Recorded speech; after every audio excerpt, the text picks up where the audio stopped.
Hello बच्चों, कैसे हैं आप सब। आशा करती हूँ कि आप स्वस्थ होंगे, मस्त होंगे और अपनी पढ़ाई में व्यस्त होंगे। आपकी इसी पढ़ाई को आगे बढ़ाते हुए आज हम पढ़ने जा रहे हैं एक नया पाठ, एक नया अध्याय, जिसका शीर्षक है मेरी प्रिय गाय गौरा। तो बच्चों, गाय के बारे में बता रहे हैं जिसका नाम क्या है, गौरा। तो सबसे पहले पाठ का परिचय जान लेते हैं। मनुष्य के अलावा सभी पशु पक्षी मूक प्राणी है। मूक प्राणी यानी कि जो बोलता नहीं है उसको कहते हैं मूक, परंतु स्नेह का भाव उन्हें भी समझ आता है। ये मूक प्राणी हमें भी प्रेम का पाठ पढ़ाते हैं। ऐसी कोई शक्ति अवश्य होती है जो इन मूक प्राणियों को स्नेह को समझने की क्षमता प्रदान करती है।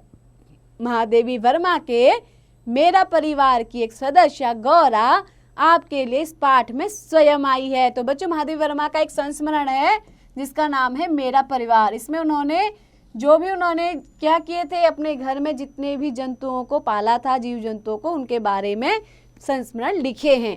तो आइए शुरू करते हैं गौरा नाम का यह संस्मरण। मेरी छोटी बहन श्यामा हालांकि उम्र में मुझसे छोटी थी, परंतु अपनी लौकिक बुद्धि में मुझसे बहुत बड़ी है। लौकिक बुद्धि यानी कि उसकी जो क्या है, जो समझ है इस लोक के मामले में, संसार के मामले में, वो मुझसे क्या है, ज्यादा है। और बचपन से ही अपनी कर्मनिष्ठता और व्यवहार कुशलता के कारण सबकी प्रशंसा की पात्र बनी रही। एक दिन श्यामा ने मुझसे कहा, तुम इतने पशु पक्षी पाला करती हो, अब एक गाय क्यों नहीं पाल लेती जिसका कुछ उपयोग हो। उसके सुझाव का तत्काल प्रभाव हुआ। वैसे खाद्य की किसी भी समस्या के समाधान के लिए पशु पक्षी पालना मुझे कभी अच्छा नहीं लगा। मेरी बहन श्यामा ने एक गाय पाली हुई थी। उस गाय का नाम उसने गौरा रखा हुआ था। मैंने श्यामा से कहकर गाय मेरे घर पर मंगवा ली थी। एक दिन गौरा को देखा, पुष्ट लचीले पैर, भरे पुट्ठे, चिकनी भरी हुई पीठ, लंबी सुडौल गर्दन, निकलते हुए छोटे छोटे सींग, भीतर की लालिमा की झलक देते हुए कमल की दो अधखुली पंखुड़ियों जैसे कान, लंबी और अंतिम छोर पर काले सघन चामर का स्मरण दिलाने वाली पूंछ, सब कुछ साँचे में ढला हुआ सा था। उसकी ओर मेरा आकर्षित होना स्वाभाविक था। तो महादेवी वर्मा कह रही हैं इसमें गौरा के वर्ण को बताने की, गौरा कैसी थी, उसका शरीर कितना आकर्षक था। तो इसका वर्णन यहाँ पे महादेवी वर्मा ने किया है। गौरा की उज्ज्वलता सभी का मन मोह लेती थी। ऐसा लगता था मानो रोमों पर अभ्रक का चूर्ण मल दिया गया हो। बच्चों, रोम यानी कि जो उसके शरीर में रोए थे, उन पर ऐसा लगता था जैसे अभ्रक के चूर्ण को किसी ने घिस दिया हो। गौरा को देखते ही मेरी गाय पालने के संबंध में दुविधा निश्चय में बदल गई। भारत में गाय को गौ माता का स्थान दिया जाता है। अचानक से गाय का मेरे बंगले पर पहुंचना भर से ही मेरे परिचितों एवं परिचारकों में श्रद्धा भावना उमड़ पड़ी। सबने उसके आते ही उसका जोरों शोरों से स्वागत किया। उसे लाल सफेद गुलाबों की माला पहनाकर केसर रोली का बड़ा सा तिलक लगाया गया। घी का चौमुखा दिया जलाकर आरती उतारी गई और उसे दही पेड़ा खिलाया गया। नामकरण भी हुआ। नाम रखा गया गौरा।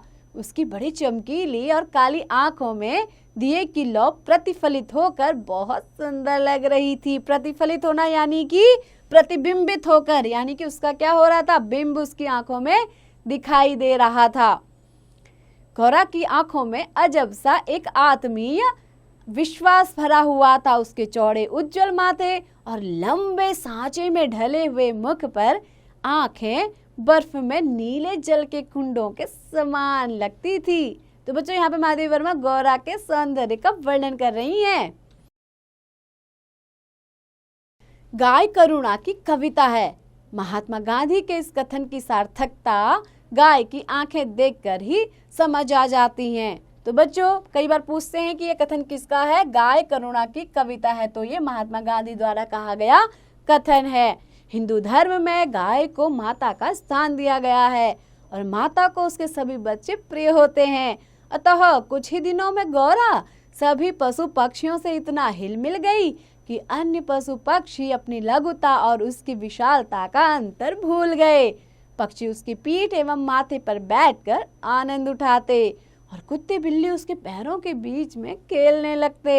सबसे अचंभे की बात तो यह थी बच्चों, अचंभा यानी कि आश्चर्य या हैरानी की बात तो यह थी कि गौरा सबको उनके पैरों की आहट से भी पहचानने लगी। उसे समय का भी बहुत अधिक बोध हो गया था। बोध हो गया था यानी कि ज्ञान हो गया था। भोजन में देर हो जाने पर रंभा रंभा कर सारा घर सिर पर उठा लेती थी और मोटर के फाटक में पहुंचते ही वह बाँ बाँ की ध्वनि से हमें पुकारने लगती। निकट जाने पर वह सहलाने के लिए गर्दन आगे बढ़ा देती। हाथ फेरने पर अपना मुख आश्वस्त भाव से कंधे पर रखकर आंखें मूंद लेती। दूर जाने पर गर्दन घुमा घुमा कर देखती रहती। आवश्यकता के लिए उसके पास एक ही ध्वनि थी, परंतु उल्लास, दुख, आकुलता आदि की अनेक छाया उसकी आंखों में तैरा करती थी। वह हमसे मानवीय स्नेह के समान ही निकटता चाहती थी। गौरा के दूध देने से पूर्व जो ग्वाला हमारे यहाँ दूध देता था, उसी ने आग्रह किया कि वह गौरा का दूध दोहन का कार्य करेगा, क्योंकि मेरे नौकरों में से किसी को भी ढंग से दूध दोहना नहीं आता था। दूध दोहना यानी गाय का दूध निकालने को क्या कहते हैं? दूध दोहना। 1 वर्ष के उपरांत गौरा एक सुंदर बछड़े की माता बनी और उसका नाम रखा गया लालमणि। वह अपने लाल रंग के कारण गेरू का पुतला सा जान पड़ता था। उसके माथे पर पान के आकार का श्वेत तिलक यानी कि सफेद रंग का क्या था? ऐसा लगता था जैसे तिलक बना हो। और चारों पैरों में खुरों के ऊपर सफेद वलय यानी कि चक्र, सफेद रंग के क्या चक्र, ऐसे लगते थे मानो गेरू की बनी वत्स मूर्ति को चांदी के आभूषणों से अलंकृत कर दिया। आभूषण यानी कि जेवरात, उनसे क्या कर दिया है? अलंकृत यानी कि सजा दिया गया है। माँ बेटे दोनों निकट रहने पर हिमराशि और जलते अंगारे का स्मरण कराते थे। यानी कि एक तो कैसा लगता था? हिमराशि, ठंडक भरा, और एक जलते अंगारों का स्मरण कराता था। गौरा के दूध में बहुत बरकत थी यानी कि किसी चीज में बरकत होना यानी कि उस चीज का बढ़ते जाना। तो उसमें क्या था? वो सबको जो चीज पहुंच जाए और वो कभी भी खत्म ना हो। वह प्रतिदिन 12 सेर दूध देती थी। अतः लालमणि के दूध पीने के बाद भी इतना दूध बचता था कि कुत्ते बिल्ली तक को दूध मिलता था। सभी एक पंक्ति बनाकर बैठ जाते दूध दोहन के समय, और महादेव उनके लिए निश्चित किए गए पात्रों में नाप नाप कर दूध डालता जाता। दूध पीने के उपरांत सभी कुत्ते बिल्ली अपने अपने स्वरों में कृतज्ञता ज्ञापन सा करते हुए गौरा के चारों तरफ उछलने कूदने लगते। बच्चों, कृतज्ञता ज्ञापन यानी कि उसका आभार प्रकट करना, उसको धन्यवाद देना, उसके प्रति कृतज्ञ हो जाना। अचानक 2-3 माह से मैंने यह महसूस किया कि गौरा ने दाना चारा खाना बहुत कम कर दिया और दुर्बल और उसिल रहने लगी। दुर्बल यानी कि कमजोर। मैंने अनेक पशु चिकित्सकों को दिखाया। एक्सरे आदि के द्वारा यह निर्णय लिया गया कि गौरा के शरीर में एक सुई चली गई है, जो उसके रक्त के बहाव के साथ हृदय तक पहुंच गई है। सुई के हृदय के पार हो जाने पर गौरा की मृत्यु निश्चित है। दाना चारा तो हम बहुत ही देखभाल से देते थे, परंतु संभव है उसी में सुई चली गई होगी। आज भी गौरा की वह दिन प्रतिदिन बिगड़ती दशा को याद करके मन सिहर उठता है। डॉक्टर ने सुझाया गाय को सेब का रस पिलाया जाए, तो सुई पर कैल्शियम जमने से उसके चुभने की संभावना कम हो जाती है। गौरा को कई सेर सेबों का रस पिलाया जाता और ताकत के लिए इंजेक्शन दिए जाते थे। अब गौरा का उठना भी मुश्किल हो गया था। पास बैठने पर वह अपना मुख मेरे कंधे पर रख देती। बेचारे लालमणि को मजबूरी वश दूसरी गाय का दूध पिलाया जाता था, जो उसे पसंद भी नहीं था। वह अपनी माँ के सानिध्य और दूध के लिए तरसता था। वह गौरा के पास जा जाकर उसे सिर मार मार कर उठाना चाहता था, क्योंकि उसे माँ की व्याधि और आसन्न मृत्यु का भी बोध नहीं था। बच्चों, व्याधि यानी कि कष्टों का, उसके माँ को क्या कष्ट है उसको उसका ज्ञान नहीं था। और आसन्न मृत्यु, जब क्या है मृत्यु निकट आ जाती है, मृत्यु निकट हो उसको कहते हैं आसन्न मृत्यु। अतः माँ के साथ खेलने के लिए उसके चारों ओर उछलकर परिक्रमा करता रहता यानी चारों ओर चक्कर काटते रहता था। मेरे पास कई जीव जंतु हैं और सभी को कभी न कभी विदाई देनी ही होती है, परंतु किसी और की ऐसी मर्म व्यथा का मुझे स्मरण नहीं है। यह सोचकर ही आंखों में आंसू आ जाते थे कि इतनी हष्ट पुष्ट सुंदर दूध सी उज्जवल पयस्विनी यानी कि पय देने वाली, दूध देने वाली गाय, अमृत देने वाली गाय, इतने सुंदर चंचल वत्स को छोड़कर, वत्स यानी कि उसका बेटा, प्यारे से बेटे को छोड़कर किसी भी क्षण निर्जीव और निश्चेष्ट हो जाएगी। निश्चेष्ट हो जाना यानी कि उसमें किसी भी प्रकार की कोई चेष्टा नहीं रहेगी। वो क्या हो जाएगी? निर्जीव के समान, जिसमें प्राण नहीं होते हैं।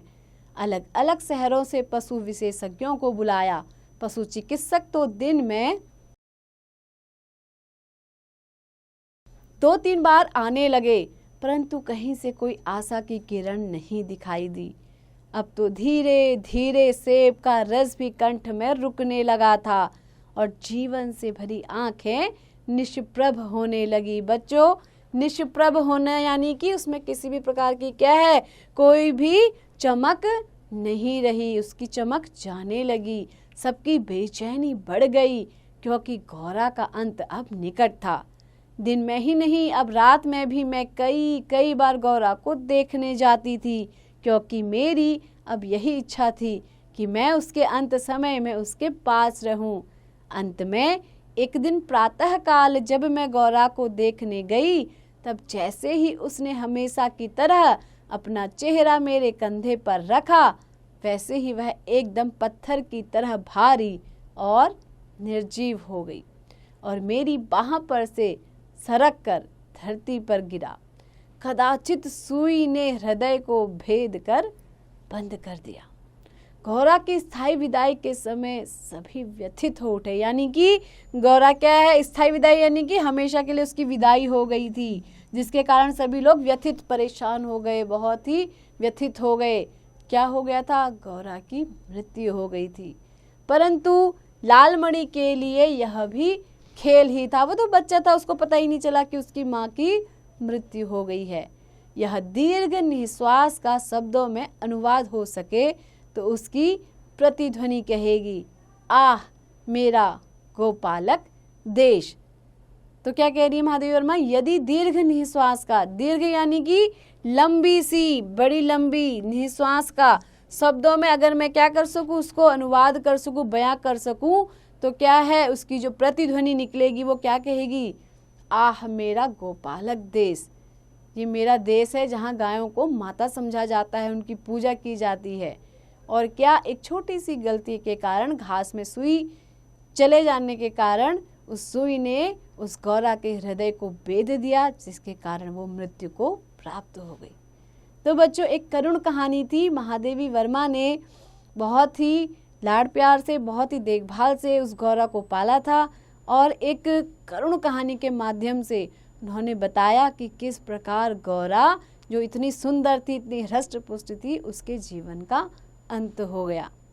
तो बच्चों, आशा करती हूँ कि आपको ये कहानी पसंद भी आई होगी और कहीं न कहीं इसने आपके मन की करुणा को और आपके मन में जो दया का भाव है उसको जागृत जरूर किया होगा। तो बच्चों, ऐसे ही पढ़ते रहिए, आगे बढ़ते रहिए और हाँ, इसका अभ्यास भी जरूर कीजिएगा।